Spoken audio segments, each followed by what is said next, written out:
Every world hides its secrets, and some beings belong to more than one.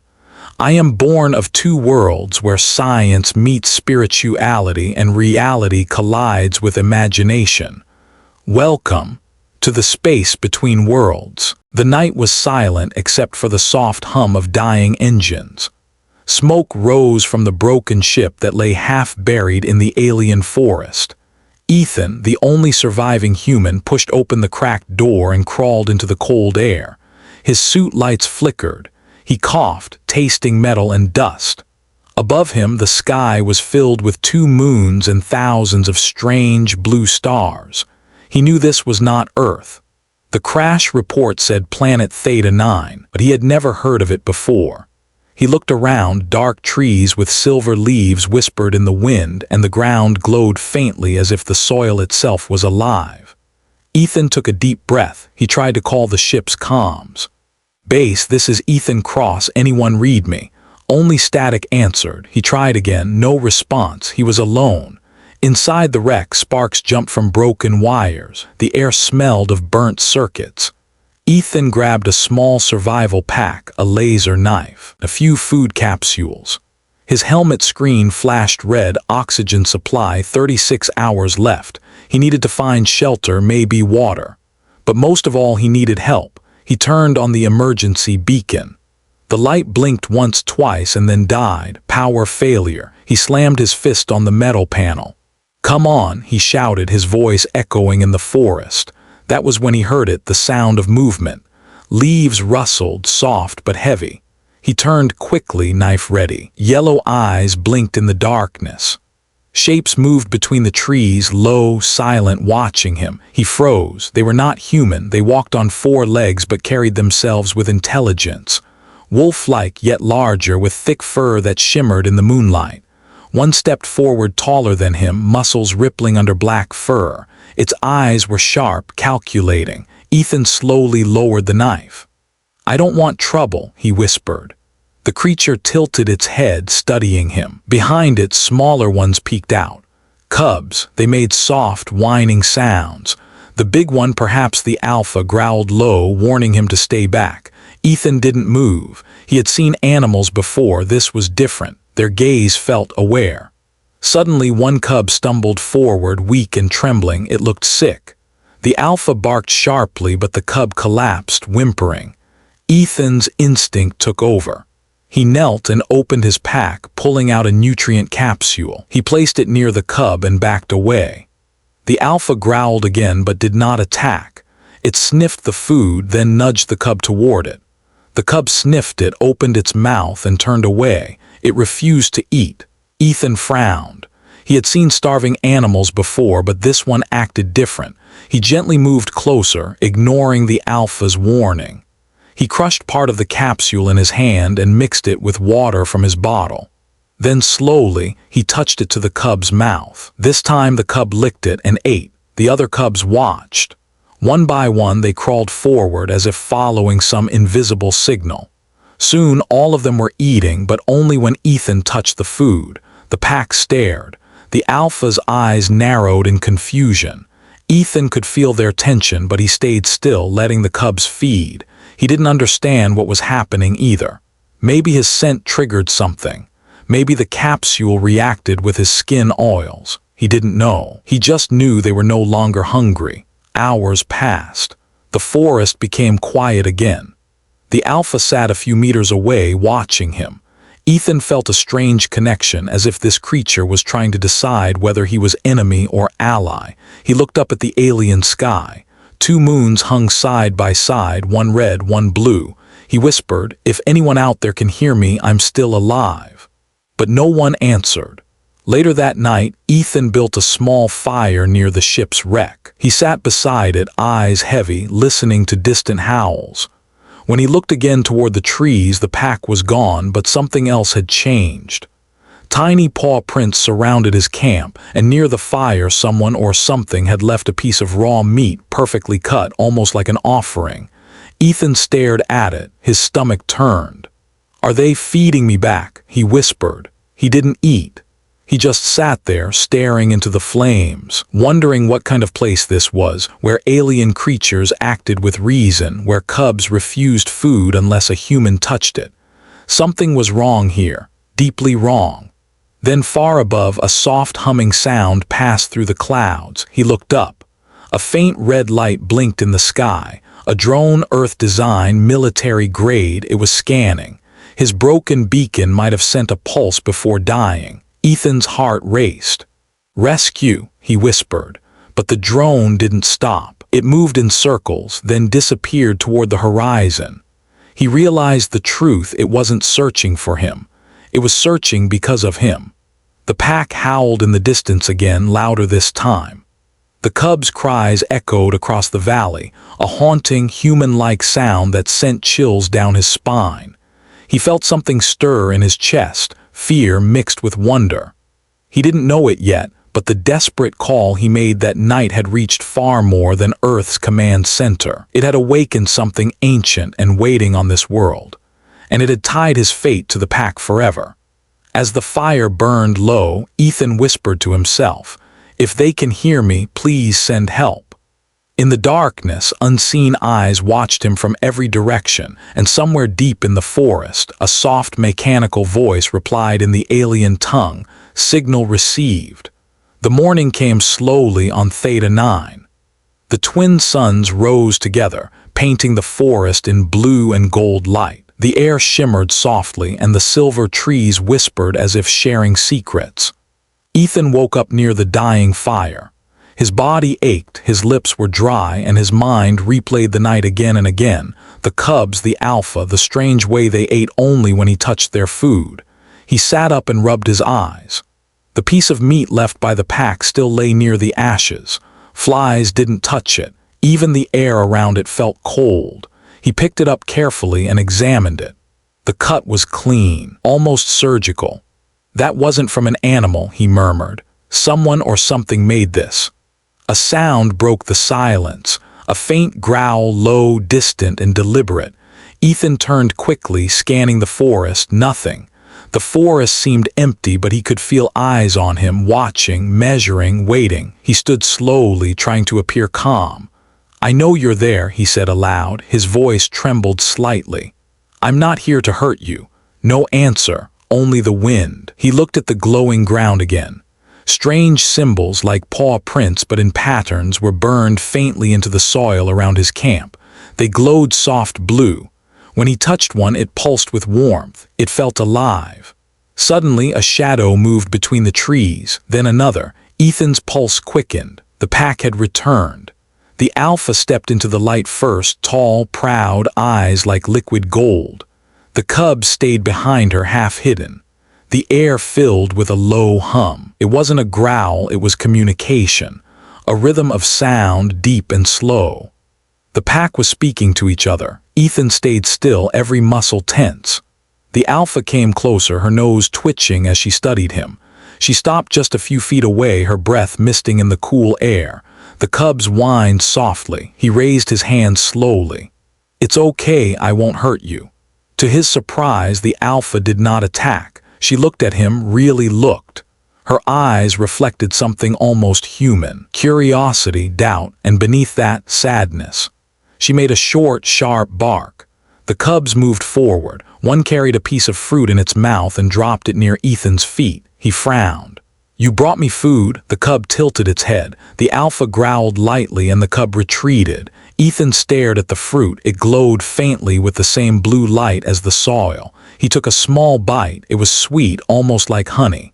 Warmth spread through his chest. For a moment, everything felt calm. Then from the forest's edge, a mechanical sound broke the peace, sharp and metallic, like gears grinding. The pack froze.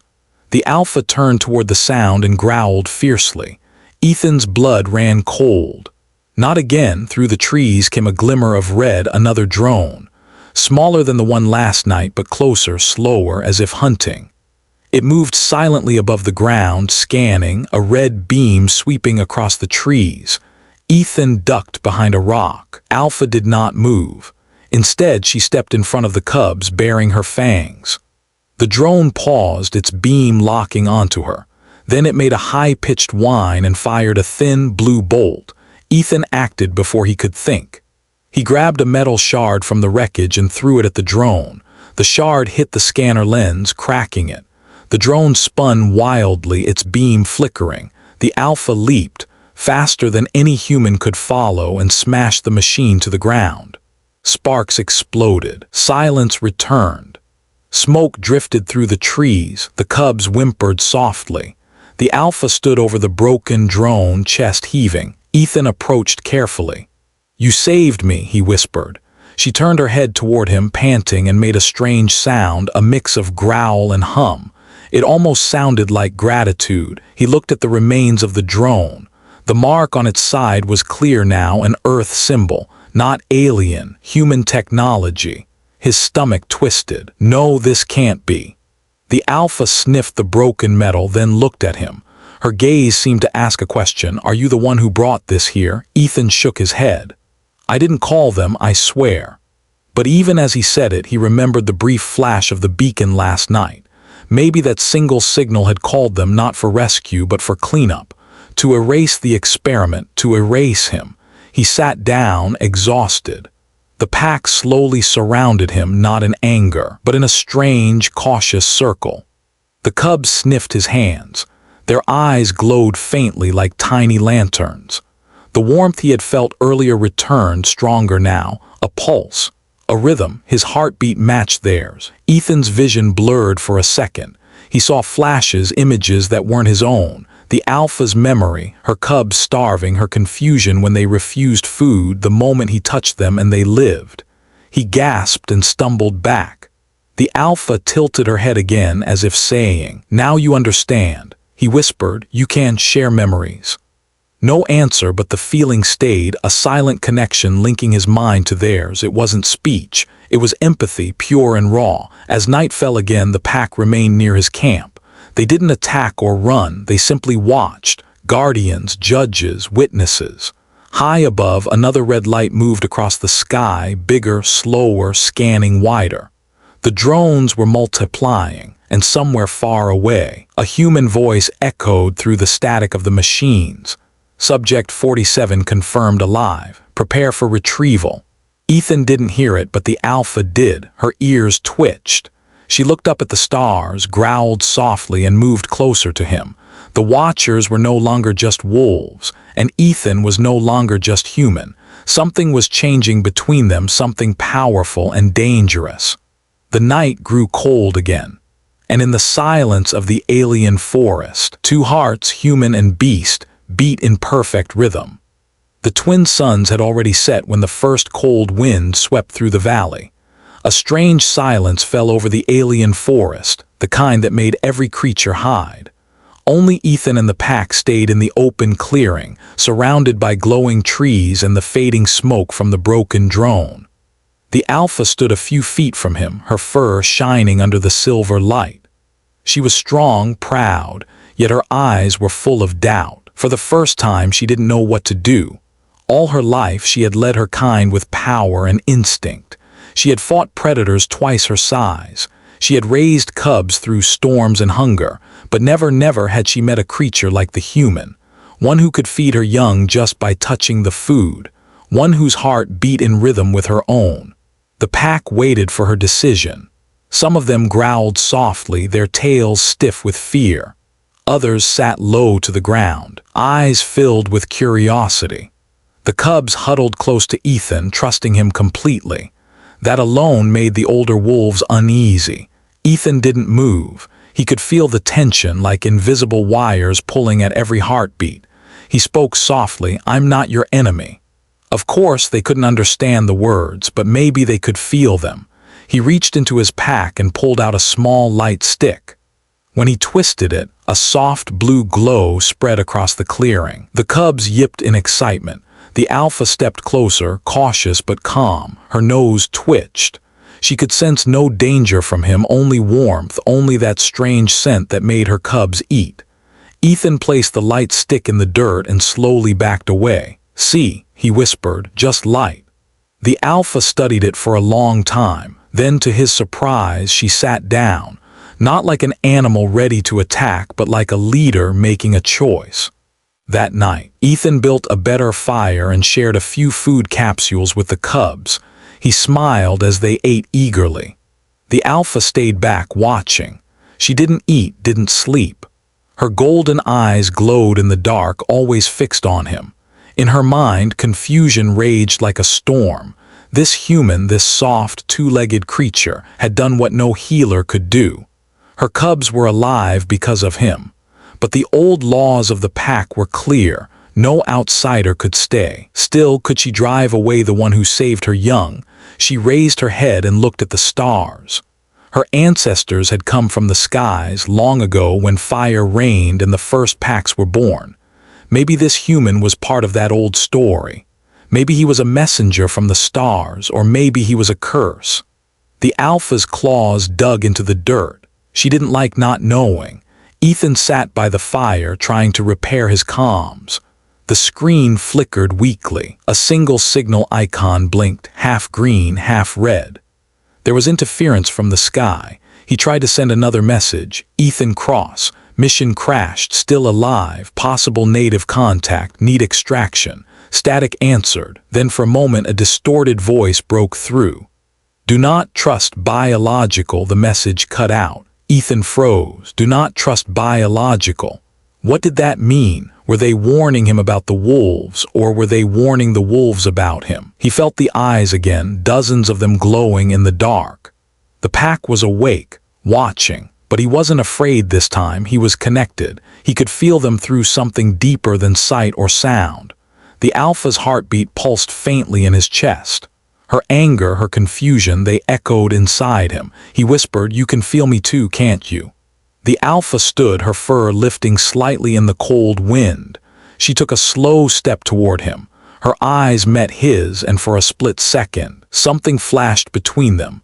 A vision, or maybe a memory. Ethan saw images not his own, cubs starving under a red sky. Metal machines dropping fire from the clouds. A glowing pod falling his pod into their sacred valley. And then her, the alpha, howling at the stars, demanding to know why the gods had sent him. The vision faded. Ethan gasped, grabbing his chest. His heart was racing. The alpha turned away, breathing heavily, as if sharing the memory had drained her strength. Dawn arrived cold and silent. Ethan woke to find the pack gone, vanished into the mist. Only small paw prints remained. He felt strangely empty. The clearing felt dead without their presence. He spent the morning collecting wreckage from his ship. He found a metal plate with a strange symbol, Project Genesis, Phase 4 Human-Animal Integration. His eyes widened. Integration? No, they can't mean. It hit him like a storm. The mission had not been for exploration. It had been a test, a biolink experiment. His DNA had been modified before launch to connect with alien life. The wolves' reaction, the cubs' feeding, the shared heartbeat, it all made sense now. He was the experiment, and the pack was part of it.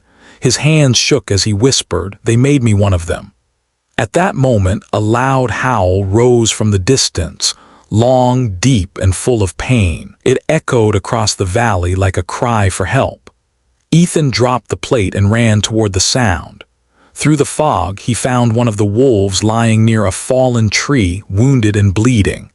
A glowing shard of metal was stuck in its side, a weapon strike.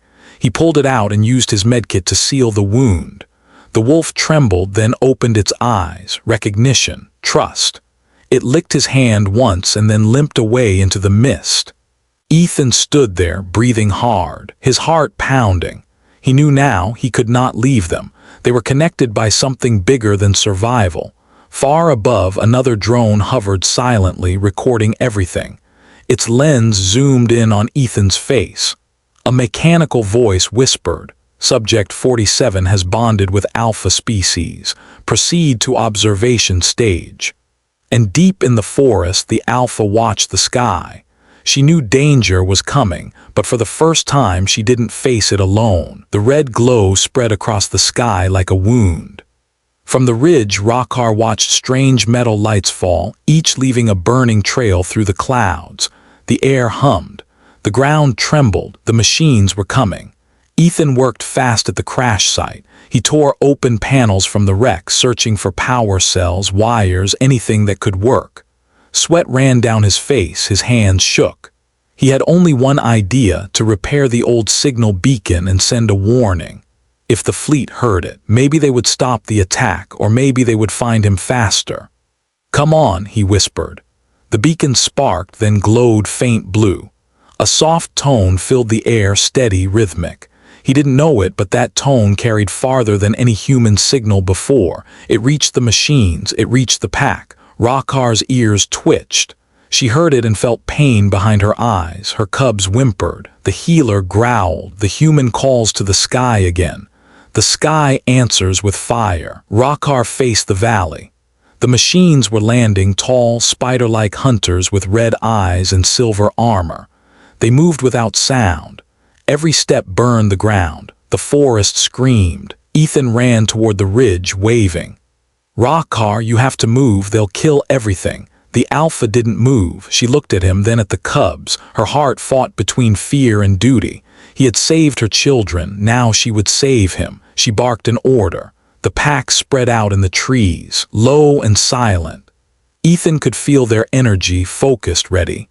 He grabbed a metal rod and turned on the beacon again. Its pulse grew louder, brighter, like a heartbeat. The first machine entered the clearing. It scanned, red beam sweeping. Ethan hid behind a log. The beam passed inches from his face. Then the alpha struck. A blur of black fur and muscle crashed onto the machine, claws scraping metal. Sparks flew. Another wolf leaped from above, tearing at wires. The air filled with howls and burning light. Ethan jumped in, stabbing the power rod into the machine's core. It exploded with a flash. Smoke covered everything. He coughed, eyes burning. When the smoke cleared, 2 more machines had already arrived.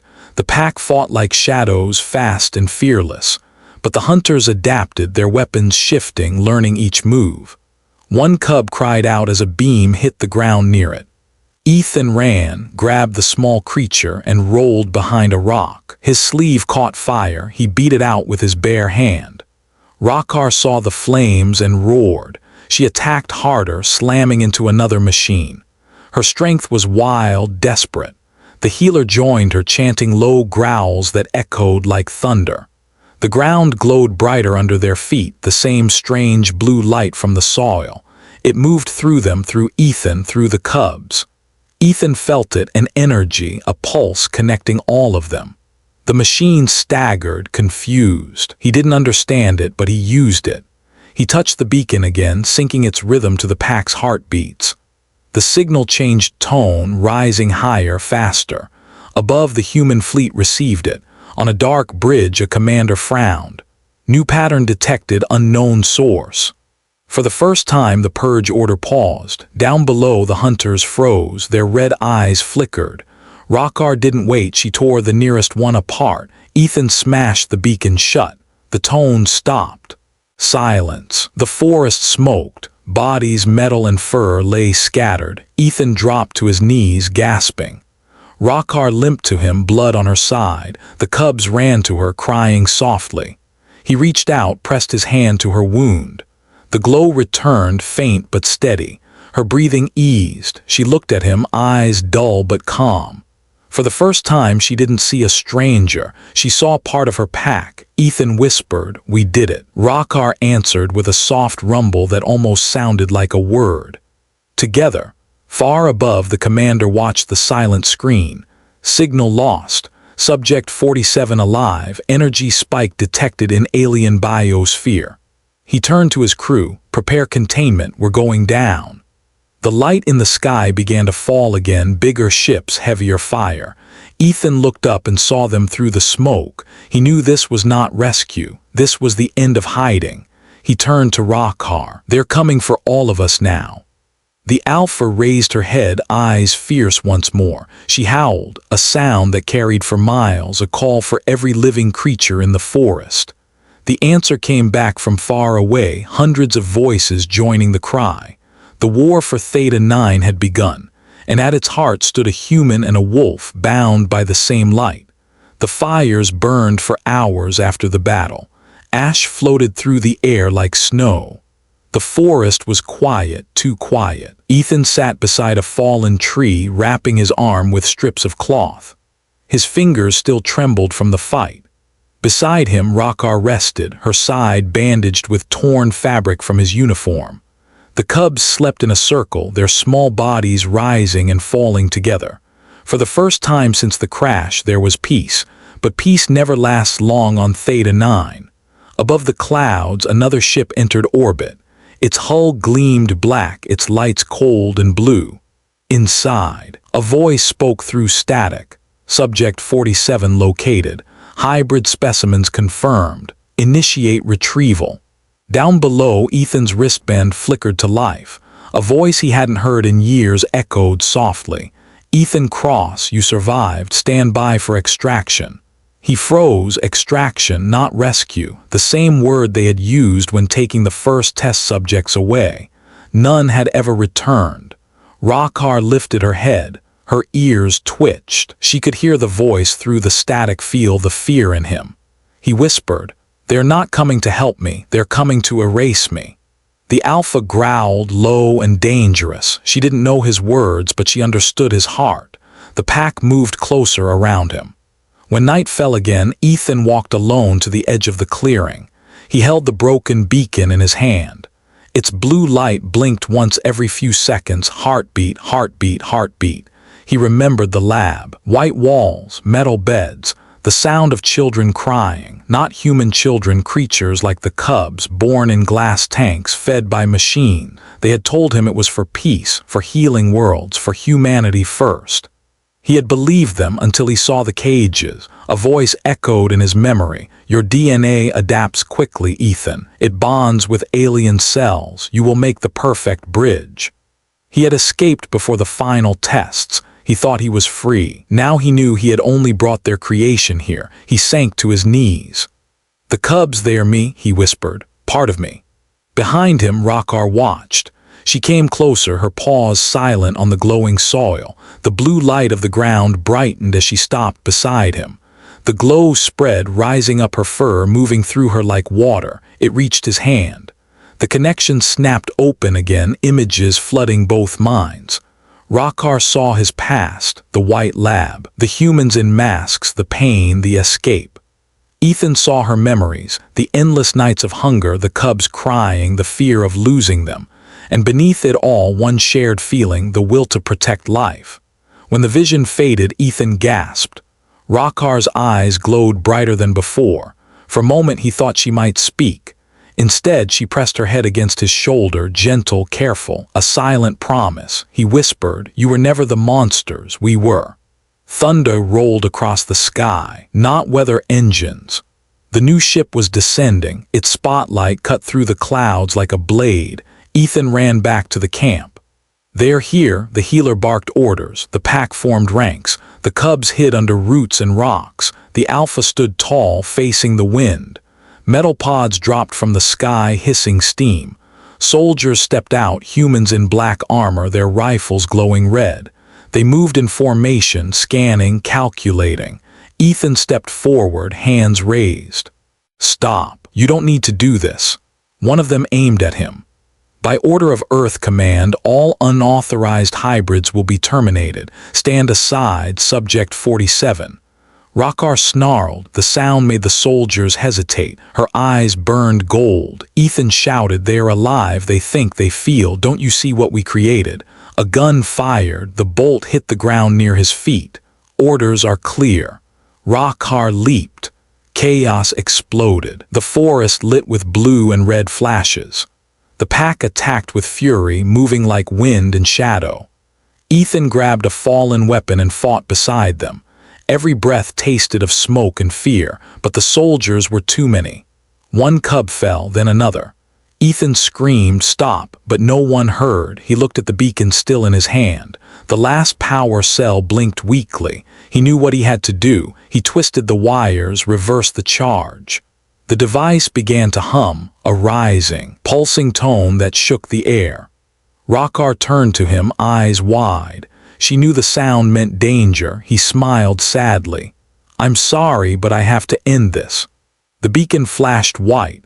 A wave of light swept across the forest. The soldiers' suits short-circuited. Their weapons fell silent. The machines collapsed like puppets with cut strings. The pack crouched low, howling as the light passed over them. Then silence again. Ethan fell to his knees, the beacon smoking in his hands. The light in his veins slowly faded. Rakhar limped to him. She touched his face with her nose. He whispered weakly, "Now they'll know the truth." Above them, the black ship drifted in silence, powerless, its lights dying one by one. For a brief moment, Theta 9 was free. But in the quiet that followed, a new sound rose from deep under the soil. A heartbeat that wasn't human, wasn't wolf, but something born from both. Something new. The forest still glowed from the storm of light. Every leaf shivered, every tree hummed. Smoke curled through the blue mist where the machines had fallen. The air smelled of metal and ash. Ethan stood at the edge of the clearing, staring at the bodies. Human armor scattered like broken shells. The pack moved among them, slow, silent, wounded but alive. Rakhar limped beside him, one eye half closed, fur burned along her shoulder. "We did it," Ethan whispered. But even as he said it, he knew it wasn't over. The black ship above still hung like a shadowed moon. Its engines pulsed, rebooting. Rakhar turned her face upward and growled. She could smell danger on the wind before he could see it. Far in the distance, the clouds began to swirl again. New shapes moved inside the storm, heavy, cold, machines larger than the forest itself. The final wave was coming. Ethan hurried back to the wreck of his ship. He tore open panels, ripped wires, pulled every power cell he could find. He worked fast, his hands shaking. Each spark reminded him how little time they had. Rakhar followed him, watching. Her healer limped beside her. "He fights with fire," the old one said, "but the fire will eat him too." Ethan stopped, panting. "If I can overload the beacon again, it will release a burst strong enough to fry their systems. It'll kill everything electronic within miles." Rakhar tilted her head. She didn't understand his words, but she saw his face. The decision was written there.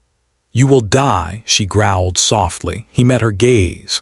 "Maybe, but if I don't, you will." For a long moment they just looked at each other. No more fear, only trust. Then the ground shook. The trees split open as something enormous stepped through, an iron giant taller than any mountain tree, its legs sinking deep into the glowing soil. Its eyes burned red. The pack roared as one. Ethan raised the beacon high. "Let's finish this." The battle that followed was pure chaos. The giant machine fired beams that tore the forest apart. Trees exploded into dust. Wolves leaped through smoke and flame, their bodies glowing blue with the strange energy of Theta 9. Each time they struck metal, sparks flew like stars. Ethan ran straight into the storm, beacon strapped to his chest, wires trailing behind him. Every heartbeat echoed in his ears. He could feel the machine's sensors turning toward him. Targeting, a blast hit the ground. He flew through the air, landed hard, rolled, and kept running. The beacon screamed with static. Numbers flashed red, charging, 78%, 79%, 80%. Rakhar saw him fall and howled. She charged the machine, slashing at its leg joints. The healer and the remaining wolves followed. Together they climbed the metal body, clawing, biting, tearing cables loose. The machine shook violently, trying to throw them off. Ethan forced himself to his feet.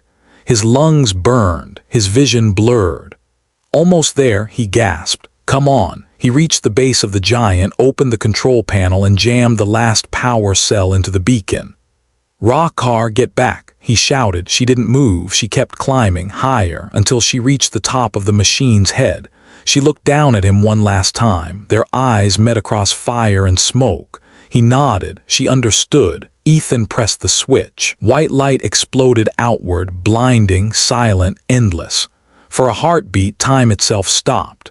When sound returned, it came slowly, wind through broken branches, faint crackles of cooling metal. Ethan lay on the ground, surrounded by stillness.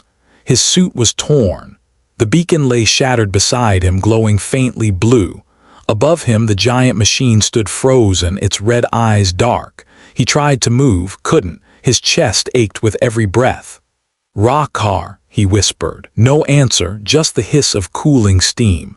He turned his head and saw her lying among the ruins, fur-burned, body still. The cubs circled her, crying softly. Ethan crawled closer, every inch a battle. He reached her side and placed his hand on her neck, still warm, faint heartbeat. He smiled weakly. "You made it." Her eyes opened just a little. She breathed out a rough sound, half growl, half sigh. Her paw twitched and touched his hand. Then her gaze drifted toward the horizon. The twin suns were rising again, painting the sky gold and red. The healer approached, limping. "The Alpha rests," he said. "Her heart beats in them now." Ethan looked at the cubs, small, glowing, alive. Their eyes carried the same light that once flowed between him and Rockar. He felt it again now, gentle and warm. Maybe her spirit had not died at all. He lay back on the soil, staring at the brightening sky. The last clouds cleared, and for the first time since the crash, the stars looked kind. A weak voice spoke through the broken comms unit near him, static, fading. "This is command, signal lost, all units offline, retreat." Earth had given up. Theta 9 was free. Ethan smiled, eyes half closed. "You're safe now," he whispered. The cubs curled beside him. The light of the rising suns bathed them all in gold. And for a moment, just a moment, there was peace again.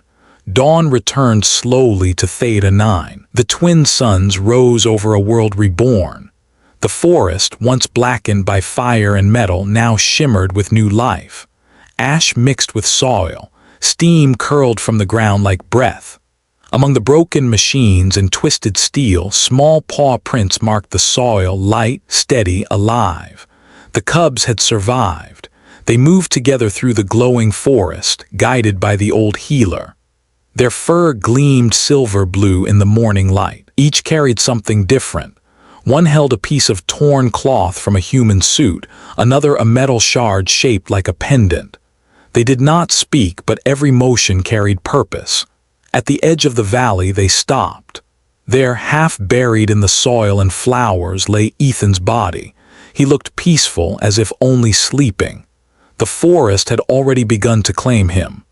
Blue vines grew gently around his arms, not trapping him, embracing him. From the place where his hand touched the earth, a small sapling had begun to grow, glowing faintly with the same light that once pulsed through his veins.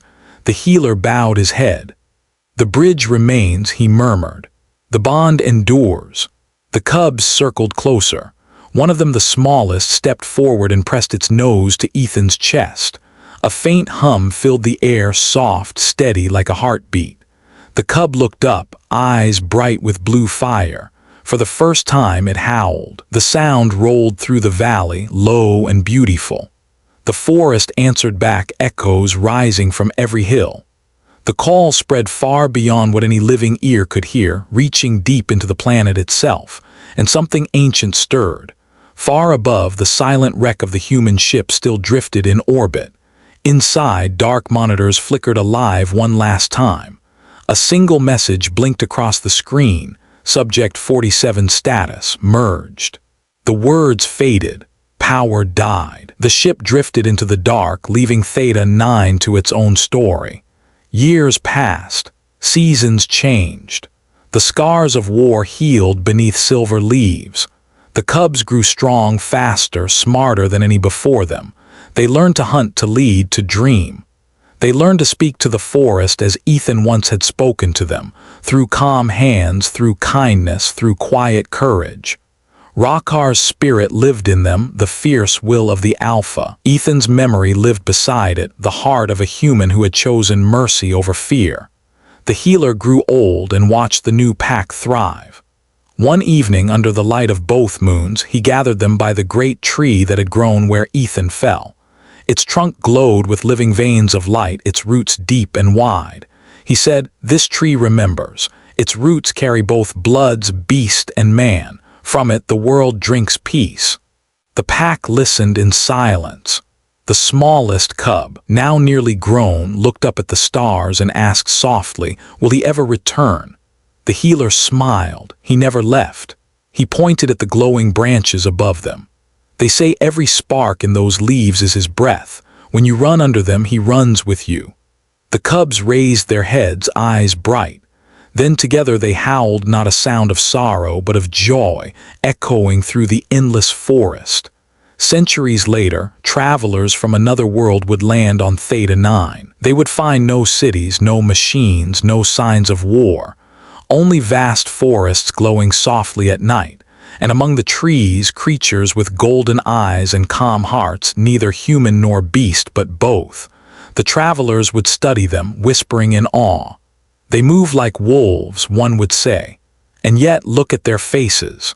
Another would answer, no fear, only understanding. At the base of the great glowing tree, they would discover a stone tablet covered in alien symbols and simple human letters, weathered but still clear. He fed the cubs and they fed the stars. The pack remembers, the world remembers. The travelers would take photos, record data, and leave.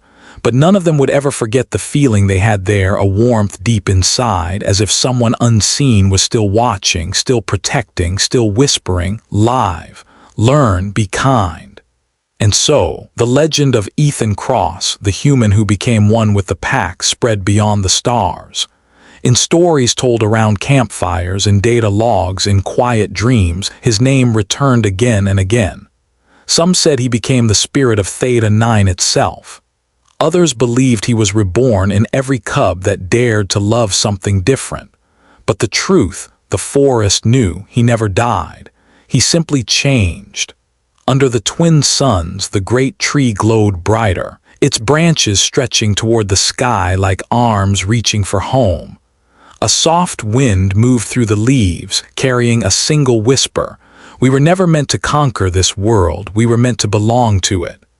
And as the night fell once more on the planet where wolves and man became one, the world itself seemed to breathe with them, slow, steady, eternal.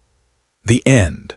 If you enjoyed this journey, leave a like, share your thoughts below, and subscribe to become part of this story. This is born of two worlds where reality ends and imagination begins.